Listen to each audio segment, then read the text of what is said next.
Shalom Ibu Bapak Sobat Maestro terkasih dan umat Tuhan dimanapun berada. Kembali melalui program Suara Gembala, saya Pendeta Cheng Kim Guan mengunjungi dan sekaligus menyapa seluruh Sobat Maestro untuk kita dapat sama-sama masuk dalam perenungan bersama akan firman Tuhan yang kita awali dengan doa. Mari kita berdoa. Kembali kami menghadap tata anugerah-Mu ya Allah Bapa. Kami mengucap syukur untuk kasih setia Tuhan di dalam menyertai dan memberkati serta memelihara hari-hari yang sudah kami lalui. Jika saat ini kembali kami berkesempatan untuk bersekutu di dalam terang firman-Mu, kiranya Roh Kudus mengurapi setiap pribadi kami tanpa kecuali satupun, agar kami dapat memahami kebenaran firman-Mu di dalam tuntunan terang dan hikmat Roh Kudus. Berbicaralah, berkati kami semua dengan terang firman-Mu. Dalam nama Tuhan Yesus Kristus, hamba panjatkan peralaskan segala doa ini. Haleluya. Amin. Puji Tuhan, Ibu Bapak Sobat terkasih dalam Tuhan. Pada kesempatan kali ini kita akan merenungkan satu firman Tuhan yang berjudul namanya penuh kuasa. Nama yang penuh kuasa itu adalah nama yang diberikan Allah kepada pribadi Yesus Kristus setelah dia menyelesaikan misi pelayanannya dengan mati di kayu salib, dan pada hari ketiga dia bangkit. Kita lihat di dalam Filipi 2 ayat yang ke-8.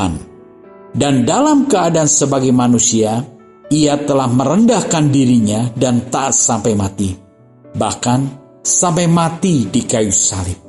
Itu misi pelayanan Yesus Kristus, menyelesaikan, mentuntaskan karya penebusan bagi dosa umat manusia dengan kematiannya di kayu salib. Tetapi Allah yang penuh dengan kuasa, yang mengalahkan maut, membangkitkan Yesus pada hari yang ketiga. Dari sebab itu, kebangkitan Yesus membuktikan kemenangan Allah, dan Allah menganugerahkan nama di atas segala nama bagi pribadi Yesus Kristus. Di dalam Filipi 2 ayat 9 dan 10 dikatakan, itulah sebabnya Allah sangat meninggikan dia dan mengaruniakan kepadanya nama di atas segala nama, supaya dalam nama Yesus bertekuk lutut segala yang ada di langit, yang ada di bumi, dan yang ada di bawah bumi. Karena alasan kematian Kristus di dalam menyelesaikan misi pelayanannya, Allah membangkitkan dia pada hari ketiga. Yesus bangkit dan dianugerahi nama di atas segala nama. Nama di atas segala nama. Nama yang penuh kuasa itu diberikan kepada satu pribadi yang hidup dan tidak mengalami kematian lagi. Puji syukur kepada Tuhan. Nah, itulah sebabnya Allah menganugerahkan nama di atas segala nama, di atas pribadi yang bernama Yesus Kristus. Di dalam Filipi 2 ayatnya yang ke-11 dikatakan juga, dan segala lidah mengaku Yesus Kristus adalah Tuhan, bagi kemuliaan Allah Bapa. Segala lidah mengaku.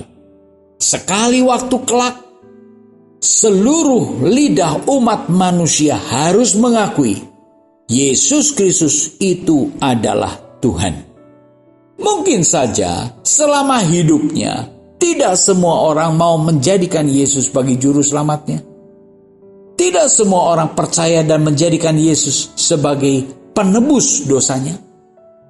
Tidak semua orang mau menerima kuasa nama Yesus.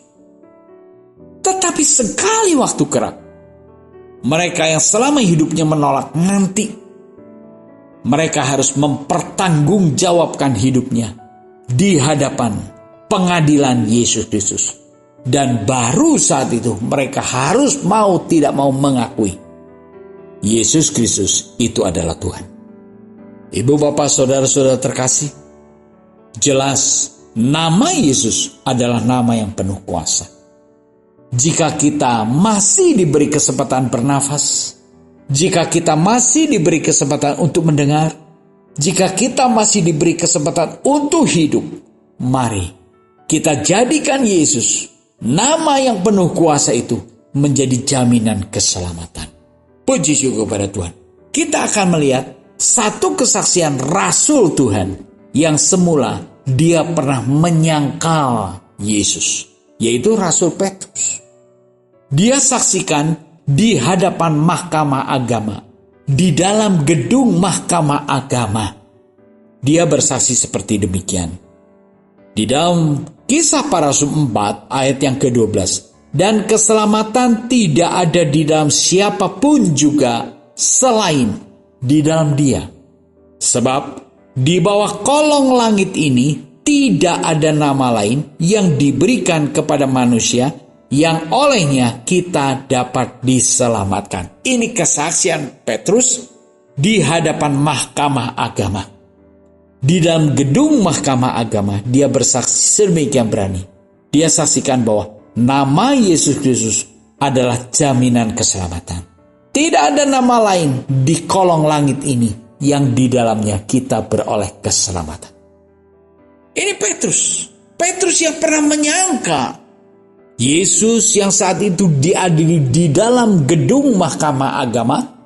Petrus menyangkal Yesus saat dia di halaman mahkamah agama. Dia menyangkali Yesus.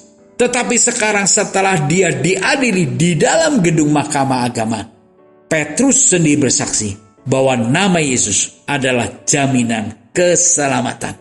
Mengapa bisa terjadi demikian? Karena Petrus adalah satu pribadi saksi mata kematian dan kebangkitan Yesus Kristus. Setelah Yesus bangkit, berulang kali Yesus menyatakan dirinya di hadapan muridnya, di hadapan banyak pengikutnya, yang membuktikan bahwa Yesus tidak selamanya mati, tetapi Yesus bangkit. Dan setelah kebangkitannya, Yesus naik ke surga. Setelah Yesus naik ke surga, dia kirimkan penolong yang lain, yaitu Roh Kudus. Setelah Petrus mengalami kepenuhan Roh Kudus, maka pemahamannya, maka pengertiannya, maka keberaniannya, dia mengakui, memberitakan bahwa nama Yesus adalah nama yang memberikan jaminan untuk memperoleh kehidupan kekal. Puji syukur kepada Tuhan. Itulah nama yang diberikan Allah kepada satu pribadi, Yesus Kristus, yang sudah dibangkitkan dari kematiannya dan tidak mengalami kematian lagi. Jadi nama yang berkuasa itu melekat pada satu pribadi yang hidup. Nama Yesus, nama yang penuh kuasa dan di dalamnya ada keselamatan. Kita akan melihat kesaksian Paulus dalam bagian yang lain yang menerangkan bahwa kepenuhan Allah ada di dalam Yesus Kristus. Jadi Yesus Kristus itu bukan hanya teladan kehidupan, teladan moral yang baik, bukan hanya itu saja. Tetapi Yesus Kristus itu adalah Allah. Memang Yesus Kristus adalah inkarnasi Allah menjadi manusia. Untuk menjadi manusia, Yesus memberitakan Injil Kerajaan Allah. Yesus memperkenalkan Allah yang menciptakan umat manusia. Dan sekaligus Yesus menjadi sarana pendamaian antara manusia berdosa dengan Allah penciptanya. Manusia berdosa yang sudah putus hubungan dengan Allah karena dosa diperdamaikan kembali dengan Allah sebagai Tuhan dan penciptanya. Yesus Kristus bangkit dari kematiannya, dan saat ini Yesus ada di dalam kerajaan surga menjadi pengantara antara kita umat manusia dengan Allah, Bapa penguasa kerajaan surga. Itulah sebabnya maka kita pun layak mendapat hak kasih karunia, diadopsi menjadi anak-anak Allah. Puji syukur kepada Tuhan. Kita akan lihat di dalam Kolose 1 ayat yang ke-18. Ialah kepala tubuh, yaitu jemaat. Ialah yang sulung, yang pertama bangkit dari antara orang mati, sehingga ia yang lebih utama dalam segala sesuatu. Paulus menjelaskan kepada sidang jemaat di Kolose bahwa kepala jemaat adalah Kristus. Komunitas umat Tuhan, jemaat Tuhan harus selalu nyata dan mengakui kedaulatan Allah di atas segala penguasa. Puji syukur pada Tuhan. Di dalam tempat kita beribadah, di sana harus selalu kita dapat rasakan kehadiran Kristus sebagai kepala jemaat. Jangan sampai kita berkomunitas di dalam satu jemaat, namun kita tidak dapat merasakan kehadiran Yesus Kristus sebagai kepala jemaat. Kuasa nama Yesus yang berkuasa itu tidak lagi didengungkan di dalam komunitas berjemaat. Kita perlu aktif, kita perlu inisiatif, kita perlu reaktif. Untuk apakah betul kita berkomunitas di dalam jemaat sebagai anggota tubuh Kristus atau jemaat yang lain?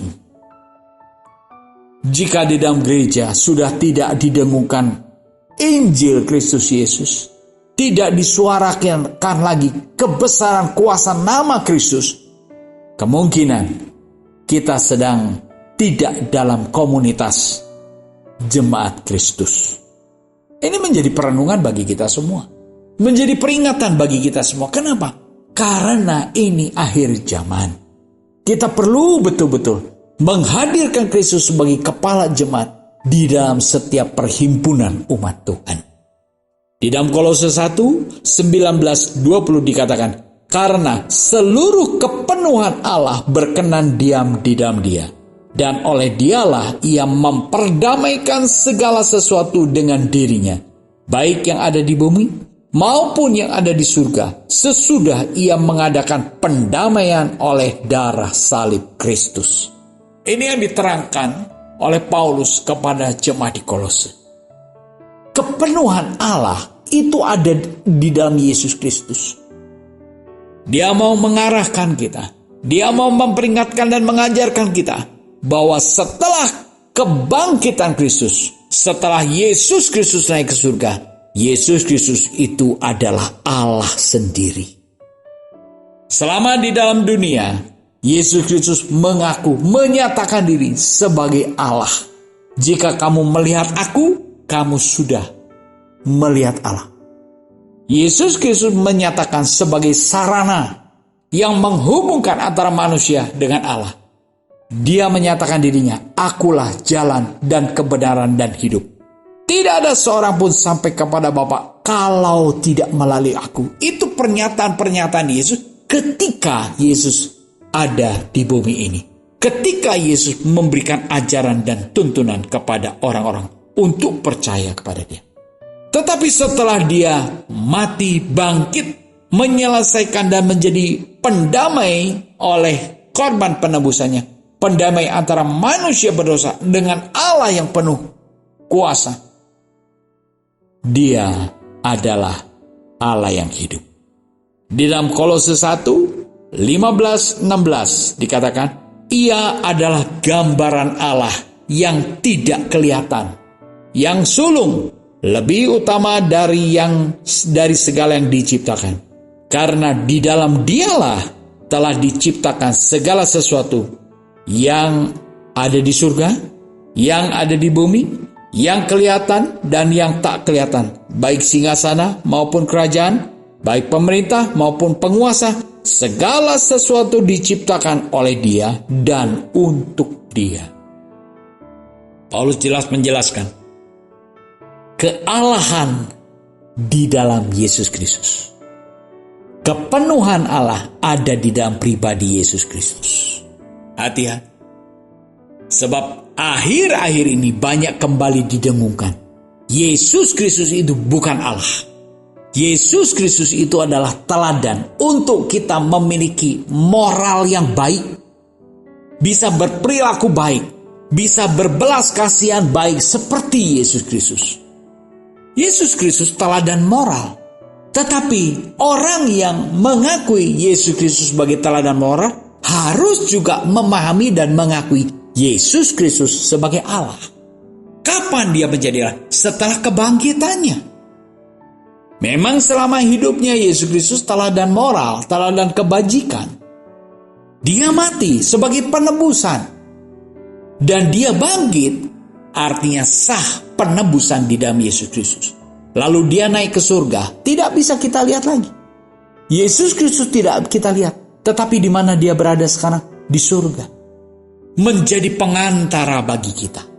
Puji syukur kepada Tuhan. Jadi kita sebagai umat Allah yang masih hidup dalam dunia ini, kita punya otoritas dengan menggunakan kuasa nama Yesus.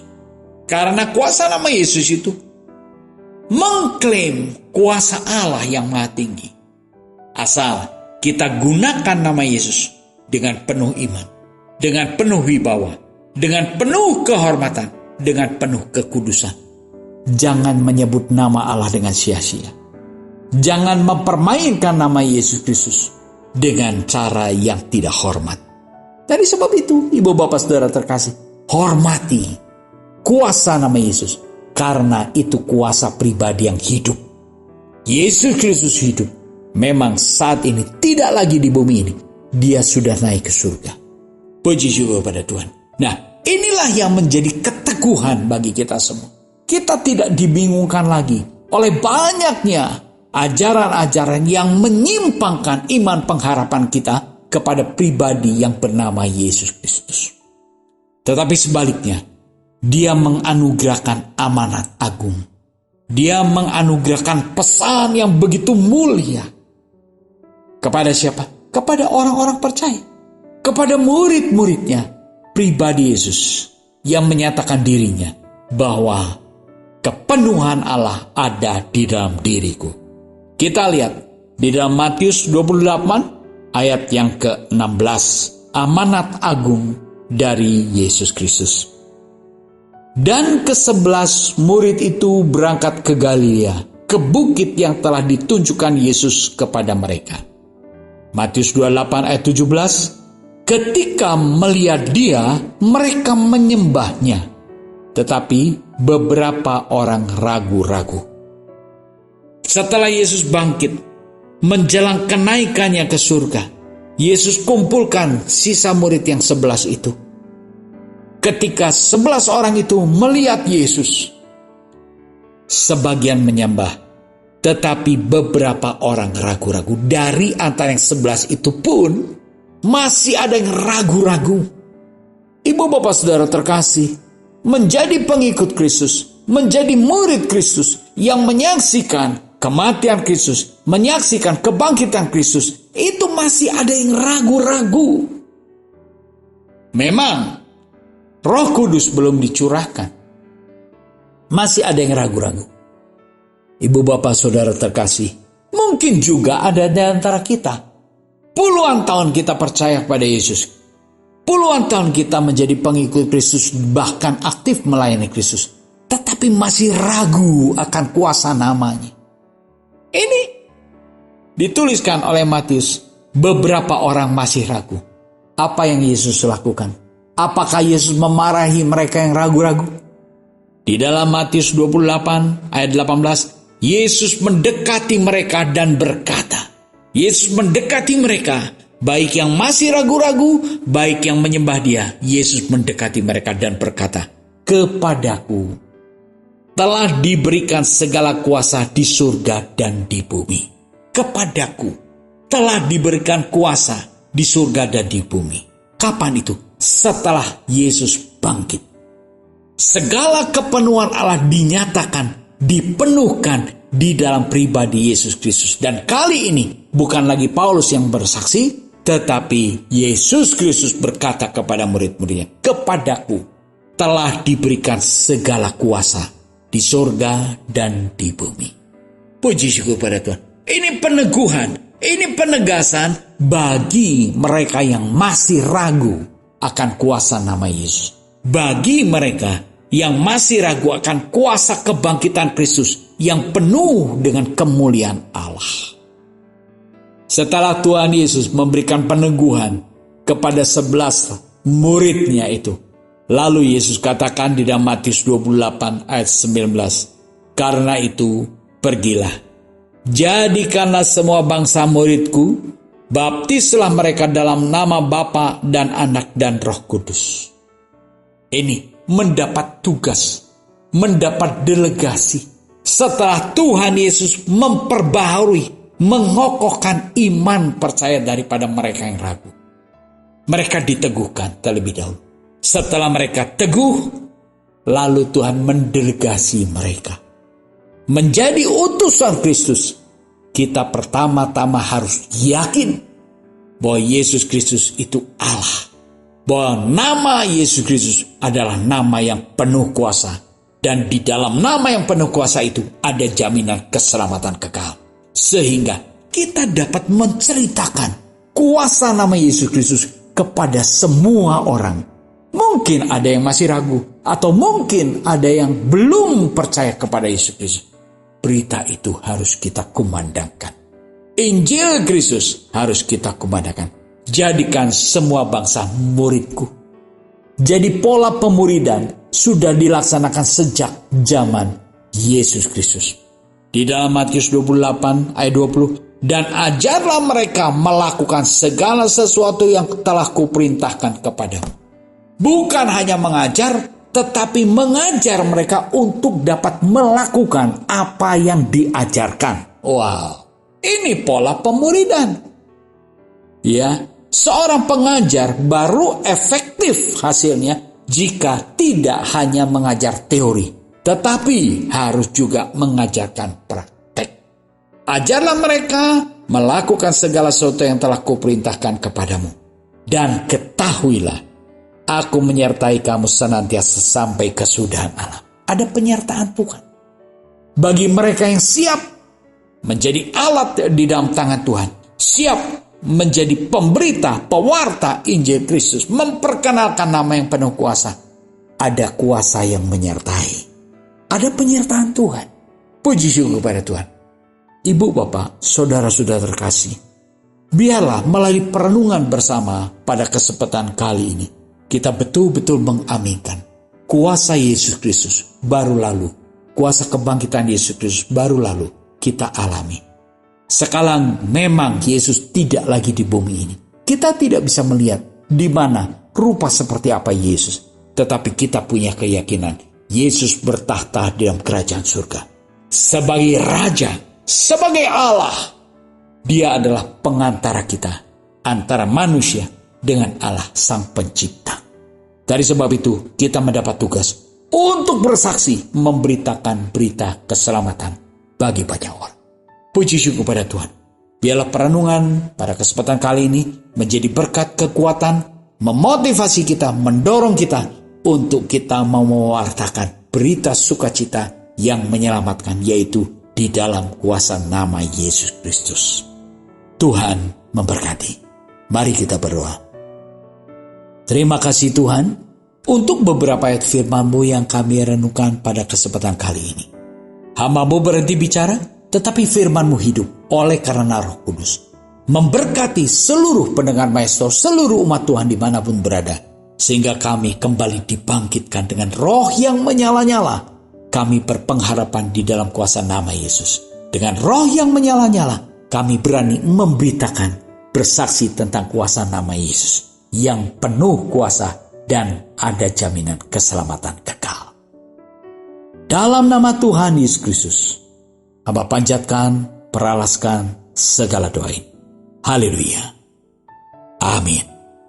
Terima kasih Tuhan. Terima kasih atas segala anugerah-Mu yang besar. Tuhan Yesus memberkati kita semua, seluruh Sobat Maestro dan umat Tuhan dimanapun berada. Shalom.